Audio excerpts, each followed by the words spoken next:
Hi, this is Granny Maggie from Granny Magic, professor of Earth Magic at Dead University. As always, honoring your magic. And I happen to have a few minutes between readings, and it's been a long time since I've checked in. One of the things that I'm noticing with the readings I'm doing is so interesting as we move towards August, which in its own way feels like the end of a year and the start of the new year because of the way, at least in North America, the way our school system tends to be set up. That school starts in August many places now. But one of the patterns that I'm noticing with people, a lot of the readings I'm doing, people are looking towards new jobs, or they're looking towards furthering themselves in their careers. And it just seems more than coincidence to have this many people wanting readings around career issues, job issues. And so partly I think it's the time of the year, but partly I also think it has to do with this Leo energy that's arising. And of course, we've got a new moon in a few days. The cards in the readings that I'm doing are showing that people are really looking for jobs where they have good relationships with their coworkers. They're looking to be parts of teams. And it's very, very interesting. That seems to be a stronger concern for people than money, at least the people I'm reading for. They want to feel that they're part of something. So in the tarot card readings that I'm doing, what has been emerging, there are strong indications that there are mentors or partnerships that you should be looking towards in your place of work. And I think that fits very well with this wave of connection that people are wanting to feel. So in general, even if you haven't had a reading, but you're feeling that itch to further your career, looking ahead for a different job position, honor the part of yourself that wants to be part of a team that respects you, that utilizes your gifts, and that gives you some satisfaction and happiness in life while you're at work. Find people who can mentor you towards your employment goals or your career goals, and be a part of a team. And being part of a team can be a little complicated because sometimes you're not the manager of the team, but just by being a member of the team, you can bring all kinds of positive spiritual energy into your workplace. Setting those intentions in the morning,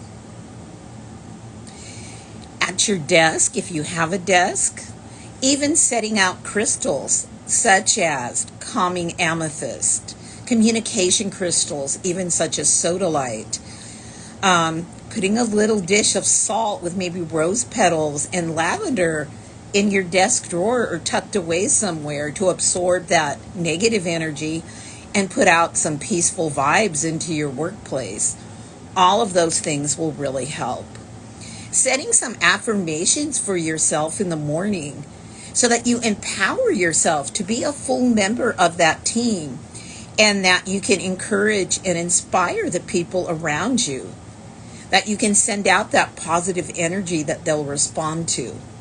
Now, I know this sounds kind of idealistic for someone who no longer goes to a workplace every day.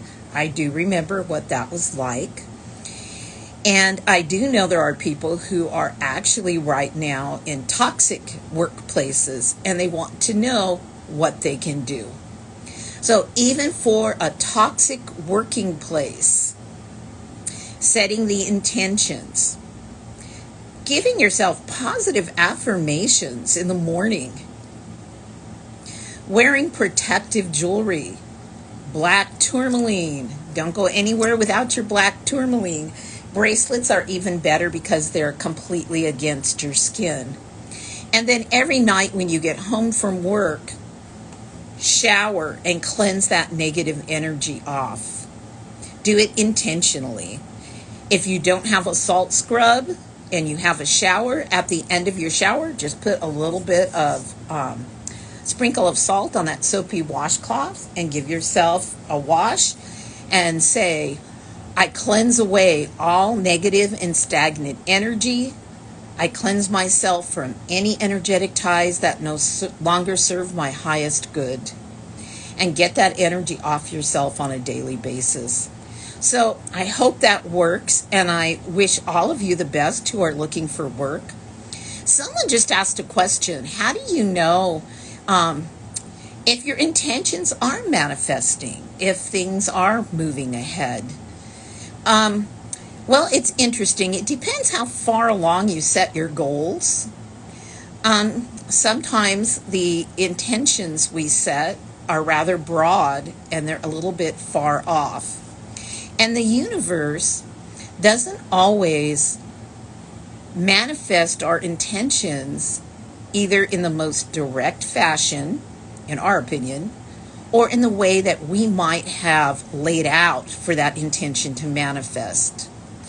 So in general, if you feel yourself stagnating or moving backwards, well, I would say at that point, you need to refresh your intentions and your energy towards manifestation. But you do have to be patient and open to opportunities to see how the universe is answering your request, how it might be manifesting, what the real hidden root of your intention is. Now, if you have divination tools, a pendulum is a very simple tool that you can learn to use quickly. If you have a pendulum, or you don't, but you want one, I have some articles that I can send you the links to that can help you learn how to use a pendulum very quickly. So with a pendulum, there are many ways to use it as a tool, but it's excellent for yes-no questions, or to give guidance so as to next choices by making a chart and using your pendulum and letting it guide you as to what would be your next step towards manifesting that intention. The other thing is, if you read cards, divination is an excellent tool to also see how things are manifesting for you or moving ahead. I've asked that. Okay, I don't know much about numerology, so someone asked me about seeing 333 a lot, angel numbers. Yes, angel numbers and other synchronicities, okay? Not coincidences, but blessed synchronicities that align, tell you Spirit is with you and is working with you on your intentions. Once again, you still need to be patient. Once again, the universe may manifest them in a way that's not what you're expecting, so stay open-minded. Finding and working with spiritual gifts. I believe everybody has different spiritual gifts. You just need to discover them. And yes, Googling angel numbers is the easiest. Yes, I agree. I don't keep them all in my head either. But spiritual gifts are so important. You'll notice how the universe comes to speak to you. For some people, it's through their dreams. Okay? Dreams are an easy way for spirit to contact us, because our conscious is laid to rest. We're very wide open, and it's easy for them because there's nothing standing in the way. We're not preventing that communication from happening.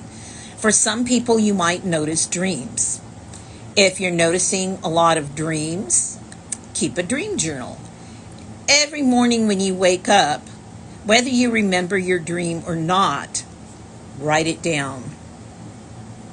It sets the intention.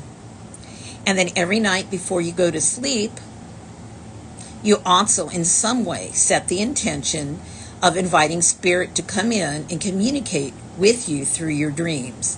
I wouldn't be that broad. I would say my ancestors, my spirit guides, kind of narrow it down a little bit, but say that you're open to receiving information. And you can also put amethyst under your pillow is very good.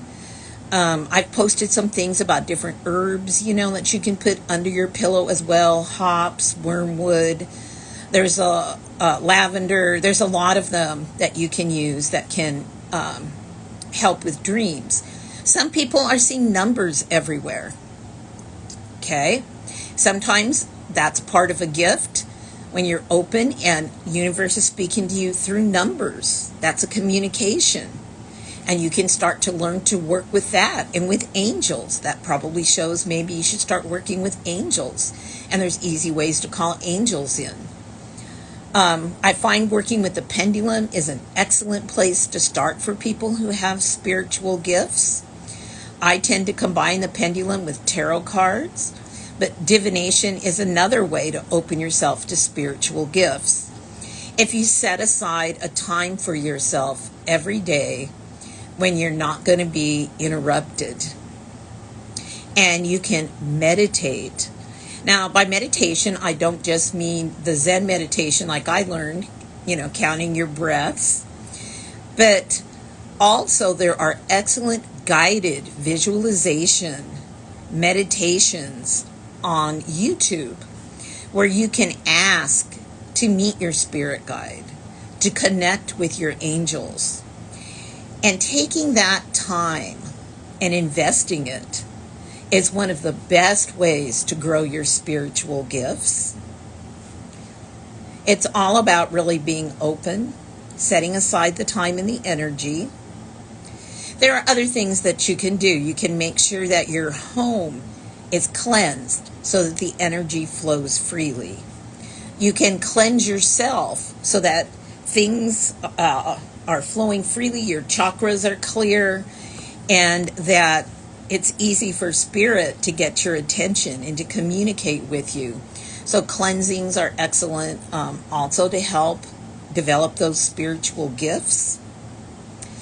Journaling, when you think something means something, journal it, date it, and then later, and how you felt, what it was, how it made you feel, what you think it meant. So that way, when you go back later and you say, wow, that was right on, you know what that felt like, you know what that looked like. And if it wasn't what you thought it was, well, what did it turn out to be? What might you learn from that for the future in interpreting whatever synchronicities or messages come your way? Someone brought up animals, okay?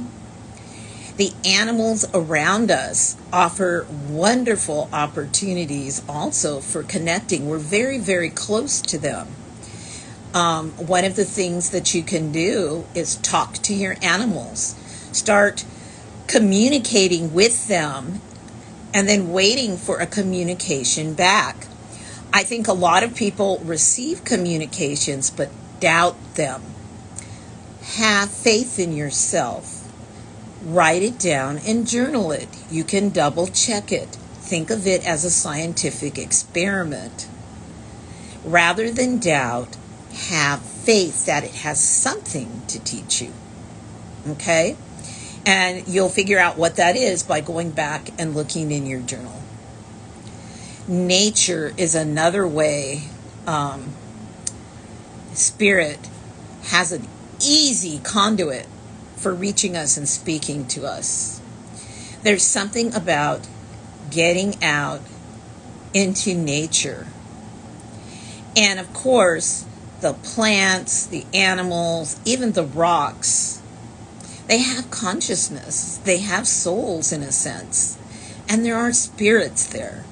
There are so many spirits there, and the energy just flows. So it's very easy to go meditate out in nature and just be open to the energy that you pick up. It's different for every person. And one of the things I was just talking to someone earlier about today was communicating with ancestors or the dead. There's so many different forms of mediumship and what mediumship looks like. Don't lock yourself in. Trust yourself, have faith, believe in yourself. One of the important things in developing your spiritual gifts too is calling your power back to yourself. I've sent that spell and that chant to so many people. But throughout our lives, little pieces of ourselves, we get segmented off, and we even give pieces of ourselves away. To call our energy completely back to ourselves, to claim it, to take responsibility for it, is such a powerful thing to do. And I think along with a cleansing bath or shower, starting out by, I'm sorry, I'm getting distracted by reading messages. Hey, Christine, miss you too. All the wonderful people I met in Sedona at Dead University Summer Camp. What was I saying? Oh my gosh. But anyway, doing that kind of cleansing, calling your power back to yourself. And manifestation is also a gift. It's a gift connected to gratitude. It's about accepting where you are, giving thanks for opportunities, for possibilities. And when we open up with the gratitude, those doors and windows open, and we see those opportunities. We're grounded and rooted where we are, and through gratitude, we move forward, opening windows and doors to new possibilities. And there are different types of ways of manifesting our intentions. And I say affirmations are a really good one. Candle work. There's something about the flame of a candle that's such transformative energy. And for many people, candle work is a way of opening their gifts, of realizing that they can manifest their intentions. Because the flame of the candle gives you an energetic boost, a very strong one. It's very transformative and it's very fast moving. You know, for other people, they feel drawn to crystals. And they start working with crystals. And it opens up various kinds of gifts that they have as they begin having their energy boosted by the vibration of the crystals. Amethyst is an excellent crystal for helping to boost clairvoyance, connection with spirit, connection with the other side.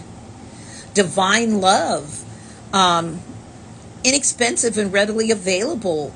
Rose quartz, really meditating with rose quartz can open up the people whose gifts center around offering love, who want to manifest transformative relationships in their lives. So working with crystals. I posted yesterday, and interestingly, not many people seem that interested in those posts, but posts about working with plant allies. You know, plants, they're not portable like rocks. We tend to work with dried herbs. And so sometimes we really overlook that plants are alive and very responsive to us. And there are some people that work with plant energy, and that can really boost our gifts. Wormwood, mugwort, both of those offer you their vibrational energy to lift yours and help you explore the gift of connecting with the other side, whether that's mediumship, working with ancestors or angels. That's another way to boost those gifts. I'd like to add music as another way to help grow and develop your psychic gifts. There's charts with the different music, the different megahertz, and how they work on the brain. I think it was theta waves are one of the things that mediums have. Their brain gets into a theta wave kind of a state, and that's what really helps them develop that psychic gift onto the other side. And music, as well as meditation, chanting, are ways to do that. It's so interesting because the universe is trying to communicate with us all the time. So more than anything else, believe that you have the gifts, and then look for the things that raise your vibration the most, so that these gifts begin to be in reach, begin to display themselves to you. And then set boundaries around them too, because once you open the doors and the windows, sometimes it can be just a little bit overwhelming. And so you basically want to ride the energy. Don't let the energy ride you. And I think that's an important consideration when you first begin working with your spiritual gifts. There are people who just feel so overwhelmed, especially if spirits begin contacting them. Or they see synchronicities everywhere, and if they express it to the people around them, the people are going to be like, you're seeing them everywhere. Are you a little crazy? It's going to seem a little strange to them. So that's another thing about developing spiritual gifts. Find your tribe, find your community, find your support network. Because if you're too open with people around you, a lot of times they're going to encourage you to doubt yourself, or even think you're a little bit crazy. Now, someone put, this is interesting, I find a lot of mediums were extreme athletes when young. So I don't know about that. That hasn't been my experience, but maybe I just don't know. What happens if we just keep blocking? Well, you can just keep blocking. You can do that. And there are ways to do it.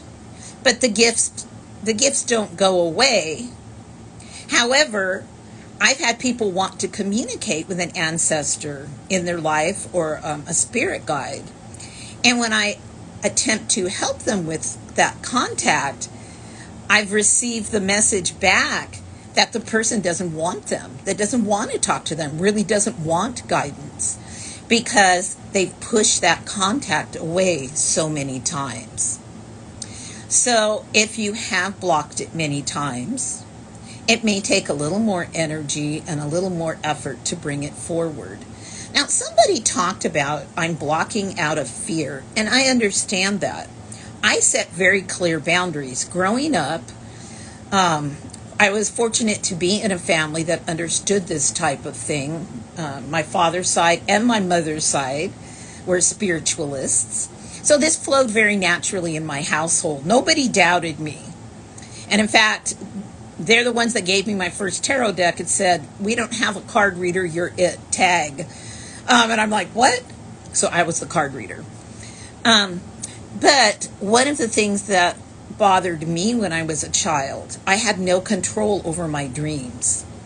And so I would receive a lot of visitors in my sleep or at night. And frankly, that did frighten me. I didn't have a sense of control over it. I wasn't really clear what was happening. And eventually I learned how to tune that out. You'll never see me inviting people or spirits into my dreams. I don't like it. I won't do it. So you can absolutely set those boundaries and start where you're comfortable. I do that all the time now. I set boundaries, and things have never stepped over those boundaries. I'm alive. My energy's strong. I'm in the material world. I can set those boundaries, and they need to listen. Someone in here, this is going so fast. Someone was asking about the difference between oracle and tarot, and then somebody else talked about using tarot for manifestation. I use tarot in my magic all the time. Tarot was so carefully constructed over the years, the way that it developed, and especially when Waite got involved with the magic of the Golden Dawn and Crowley got involved. The archetypes, the energies that each tarot card holds in the major arcana directly associates with a pocket of energy in the universe. And by working with that tarot card and its symbols and energy, yes, you can tap into that. In fact, I wrote a very small booklet that's in my shop. That's a little ebook, and it's all about using tarot for magic and manifestation. I do it all the time.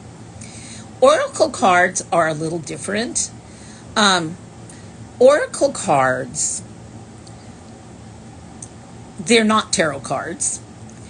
And it's up to the creator of the oracle deck to develop some type of a divinatory kind of a system that's coherent, that they relate to, that they're expressing to you through the art and through the coherent story offered in the oracle cards. I would say the quality and the depth is very uneven in oracle cards. Sometimes it seems like people are in love with their art, but don't have much of a mystical, spiritual story to communicate that's helpful. But then other people have found oracle decks that just speak to them. And oracle decks are usually simpler to use in some ways. The symbolism's usually more overt. Sometimes there's meanings on the card. They're often tailored to more contemporary symbols, contemporary thought, contemporary culture. So they're just a little bit different. I tend not to use oracle cards. I get impatient with them. I was raised using tarot, and I feel like I could study tarot for the rest of my life and still keep learning from tarot. So for me, tarot's the way to go. But there are people who really do get into the oracle cards. So, and oracle cards, the one thing I think oracle cards are kind of cool for is if you get some that have a lot of positive affirmations in an area in which you're working or interested in. And there I can see the pulling one card a day kind of thing. And it gives you something to reflect on. It gives you some kind of an insight maybe to start your day. I think there are oracle cards that are good for that, especially. There's a lot of angel oracle cards out there right now too. Again, somewhat uneven, and I'm not sure how you would use all of them exactly. So, but interesting to see the differences in them.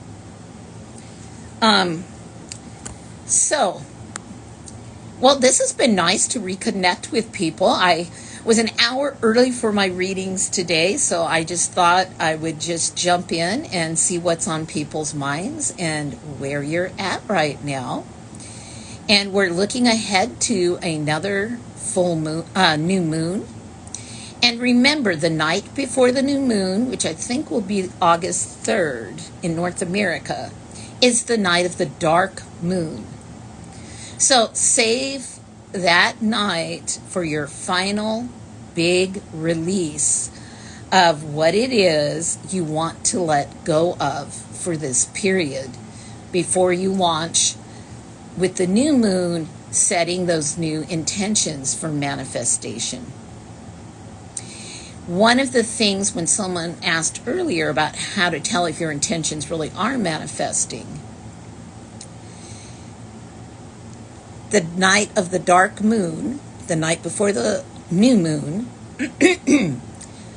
Take an honest look at what intentions you've set, how they seem to be progressing, and if there's some that need to be tweaked or even let go of. That's really what that night of the dark moon is really, really good for. Evaluate before you set intentions on the new moon. And remember, setting the intention with the new moon is just one act of the manifestation chain. Your energy needs to carry that intention, and your actions need to align with that intention. Your actions are what open connection points and synchronicity points for the divine to enter your life and help those manifestations come to fruition. Those are the openings. Your actions, your choices, your energetic alignment. So once you set them with the new moon, I think it's on the 4th, act in accordance that they've happened. Follow through positively with that energy. Take actions. Look for synchronicities. Do everything you can to raise your vibration and that of your surroundings and the people you surround yourself with. Don't share those tender intentions with people who are going to walk all over them. Save those intentions for you, your angels, your ancestors, and for the people in your life who are going to lift you up, who are going to raise your vibration, and are going to respect the actions you're taking towards the manifestation. That's the best advice that I can give with regard to manifesting. And be open to the way that the universe can manifest those intentions. Anything that's moving you forward in that direction, work with it. Work with it. Align it with your intention. Align it with your energy. And take action. Express gratitude. Well, it's been really nice talking with you all. I'm glad to have this time to connect. I guess I need to do this more often. There's so many wonderful people who just kind of jumped on and gave me a wave. I feel so positive and so connected. I've been having a terrible time with my impersonators and scammers giving me a lot of trouble, and some people just get so tired of it, they actually stop following me, or they get so upset they can't really tell which one is the real me, and they send me a negative message and they unfollow. Do you have suggestions for spells or rituals to end of toxic behaviors passed down through generations? Oh my gosh. I say the most important thing you can do to end that is to change your life, to change how you deal with those energies. That's how your ancestors heal themselves. That's how that gets healed. You say it stops here. You recognize it. You call it out. You give gratitude to the insight. You ask your ancestors to help you learn from what caused them harm and to protect you from it, because you want to move the energy forward, and they'll move forward with you. They're so close to you. They'll feel your energy. They'll feel you moving forward. That's what I recommend. I'm actually taking an online class on this, but I think that's what happened in my family. What would you recommend if a tarot card got damaged? Well, it depends. I mean, honestly, I do feel like you can kind of work with that card if the damage is not too bad. Somebody said, but you'll know what it is. Can't you cheat? I don't think most people are going to cheat on their tarot pulls. I mean, if you are, get a new deck. There's nothing so sacred about a deck that it can't, be replaced and you can't reconnect. But in general, if it's something small, I had a card, for example, that got bent. A cat knocked it down and it got stepped on by somebody and it just got bent. I just sort of unbent it and I continued using it, and it was just fine. But if it reaches a point for you where it bothers you, you could replace that card by getting another deck and just replacing the card if you want to keep the rest of your deck, because I don't want to replace my deck. I clean my deck. But I don't think there's anything inherently wrong with a damaged tarot card. But it's up to you. I think if I had to go so far as to tape a tarot card, that might feel to me like that particular card I might want to replace out of another deck. And then I guess I would take that other card and I would express a lot of gratitude towards it. And I don't think I would burn it. I think I would bury it with gratitude. Or I might slip it in with my ancestor stuff in my ancestor drawer. So I have to, that's such a good question. Well, someone said that they love oracle cards. They wish they could learn tarot. Can you manifest for someone else who needs clarity? Okay, I'm going to go with that last question. I don't think you can really manifest successfully long term for other people. Only they know what's really inside of them and what it is they really want and what their calling is. I hear people all the time say, I want to do this, or I want to stop doing that, or, because it's what people want to hear from them. And then people go out of their way and it's clear the person is not invested. A person needs to be invested in taking actions towards change in their own lives. They may not call it magic, they may not call themselves a witch, but everybody has autonomy and self-will. You can sometimes change things for a person in the very short term, but it takes a lot of your energy.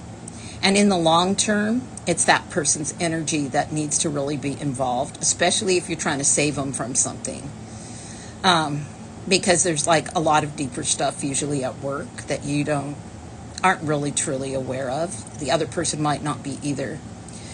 You can tell the person how to do things. I think you can clear energy around them.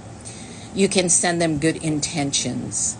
I think you can purchase them crystals that can help, align their energy and that kind of a thing, if they're open to it, if they are. But I really think it's the kind of thing where you have to ask yourself, why are you not working on yourself? I meet people all the time who are obsessed with reading for other people and changing other people's lives and putting themselves out there as saviors or gurus. And when you look at their own lives, many times they've still got their pain, their hurts, their brokenness that they need to be working on healing in this life. The best thing I think we can offer people, whether it's our ancestors, our families, the people around us, is to be role models. Role models for healthy lifestyles, role models for people who act in accordance with their intentions with clarity, harm to none, moving forward in positive ways. I think it's very, very important to love people, to be there for people, but you can't carry them on your back. You just can't, and that's not what they're here for either. So I think it's very difficult sometimes, especially when you're living in a family. I think families are the hardest. What tarot deck is good for manifesting? I always work with Rider-Waite deck, the traditional tarot deck. Its symbolism is so clear and covers everything that life's going to throw at you. for me, that's the deck that I use. And as I said, I have that ebook in my shop. I don't think it's real expensive, and you can download it. And it's basically an introduction to working with tarot cards for your magic. And it also talks about how to use tarot cards to make amulets, which are protective and keep things away from you. Amulet A, away. Or talismans, towards you. Good luck talismans that bring things towards you. Tarot cards make excellent talismans.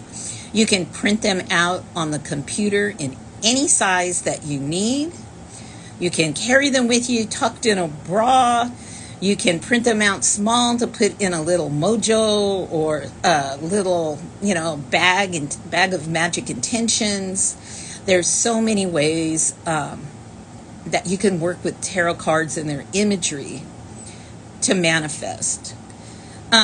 If there's another tarot deck that really speaks to you, that's fine. I have so many. I have, like over 50, and they're all gorgeous and beautiful. But I always come back to my Rider-Waite just because the symbolism is just so clear to me and so powerful. I mean, it's fun sometimes to mess around. I kind of like the Halloween tarot and the Halloween oracles. I'm not planning anything for Lionsgate. I put things out for it because people seem interested in it. But it's just not something that I really get into heavily. I'm not heavily into astrology either. That's just how I am. So what I do, I work with the moon very closely. I work with the lunar cycles and the seasons. Those are the things that speak to me the most. I will try to put things up for people. If you let me know you're interested, I'll try to find something that's reasonable from someone I respect and post it. A good tarot card deck for beginners, I recommend, I have it in my shop, the Apprentice Tarot deck, because it does have the, it's Rider-Waite, so like all the tutorials fit it, and it has a few keywords on the front of the card that really help you. And not all of the decks with keywords, I think, are accurate. But the keywords are accurate enough on the Apprentice Tarot deck that within a short amount of time you can start doing short readings. I recommend learning to read tarot by doing 3-card pulls rather than 1-card pulls if you can, because it's a language, it's an energy that moves, there's movement, and there's context. And so I very much think if you have the Apprentice Tarot deck and started doing very simple 3-card pulls, spreads, that would be the quickest way to start really being able to use tarot in a reasonable amount of time. I'm going to be studying tarot for the rest of my life. I have shelves of tarot books, so that's all there. What are the best worthy crystals? Oh, gee, I'm out of time. I've got to go read for somebody. I don't know what you mean by worthy crystals. Crystals don't need to be expensive. I think sometimes if you go out to your driveway and there's a rock that calls to you, or out to your favorite spot by a river or nature, that's the best rock for you to work with. But the basic crystals are available to us all. I think it's always good to have amethyst around you and on hand. I have amethyst all over my house. I have chunks of black tourmaline all over my house. I wear black tourmaline. I love rose quartz. It's gentle and loving, and it's not expensive. I like huge chunks. Smoky quartz clears a lot of energy also, and it amplifies the positive. And then I don't even know how to pronounce this, but it's kind of a gypsum, the selenite. I have huge chunks of it all over my house. It's not very expensive.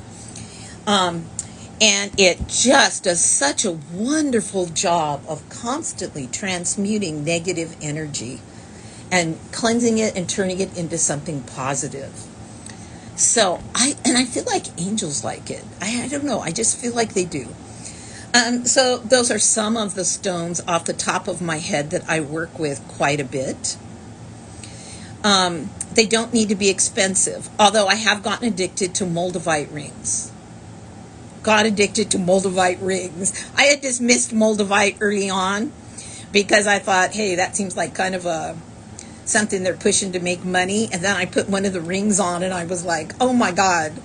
But I'm at the point, because of who I am, and I am an Aries, if you haven't noticed, that sometimes I'll be wearing 3 Moldavite rings all at once. Luckily, I also wear a lot of tourmaline for grounding, so that works out pretty well. Protection of telepathic abilities. Shoot, I've got like 1 minute. I think it's really, really important. There's the bubble of light thing.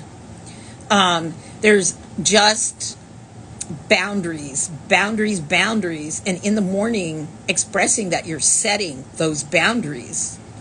Setting those affirmations and those intentions really make a difference. Angels, ancestors, spirit guides can also help to protect you if you ask them. And really envisioning that kind of a shield of light around yourself before you go into a situation where you think there are people who are going to start trying to reach into your head. Because like as an empath, I'm a lifetime empath, and I still struggle with that very much. But it's just something that takes constant work, constant learning. And then you need to go home to your safe house that's warded and cleansed, listen to your uplifting music, go into the shower, wash all the junk that's accumulated off you and your shield at the end of the day, and keep your vibration very, very high. So at least what gets through is something positive. I have to go. I'm supposed to be doing a reading for somebody. And I hope some of this has helped somebody. It's really such a pleasure. I need to really do this more often. So many blessings. Have a great week.